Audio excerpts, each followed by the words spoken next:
नमस्कार मंडळी प्रत्येकाला वाटतं की मी गुरुचरित्राचं पारायण करावं। या 7 दिवसाच्या सप्ताहामध्ये माझ्याकडून काहीतरी दत्तसेवा श्री स्वामी समर्थ सेवा व्हावी। पण आताच्या या काळामध्ये प्रत्येकाजवळ वेळ असतो असं नाही। प्रत्येकजण आपल्या कामामध्ये बिझी आहे। वेळ असून सुद्धा आपल्याला वेळ देता येत नाही। मग तुमची जर गुरुचरित्र जे पारायण आहे त्याची करण्याची इच्छा असेल पण ते तुम्ही करू शकत नसाल तर फक्त तुम्ही जर हा अध्याय किंवा जो स्तोत्र आहे हे जर पठण केलं तर तुम्हाला गुरुचरित्र पारायण केल्याचं पुण्यफळ मिळणार आहे। मग ते जो अध्याय आहे तो कोणता, तर तुम्हाला रोज सकाळी संध्याकाळी दुपारी जेव्हाही वेळ भेटेल त्यावेळेस तुम्हाला गुरुचरित्राचा जो 14वा अध्याय आहे त्याचं पठण करायचं आहे।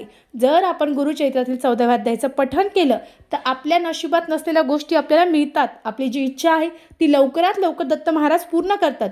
कारण 14व्या अध्याय पठण केल्याने आपल्याला पूर्ण गुरुचरित्र पारायण केल्याचं फळ मिळत असतं। मग त्यामुळे तुम्हाला वेळ मिळत नसेल तर अगदी 5च मिनिटं काढा आणि 5 मिनिटात ही प्रभावी सेवा करा। निश्चित सर्व गोष्टी तुमच्या मनासारख्या होणार आहे। श्री स्वामी समर्थ। धन्यवाद।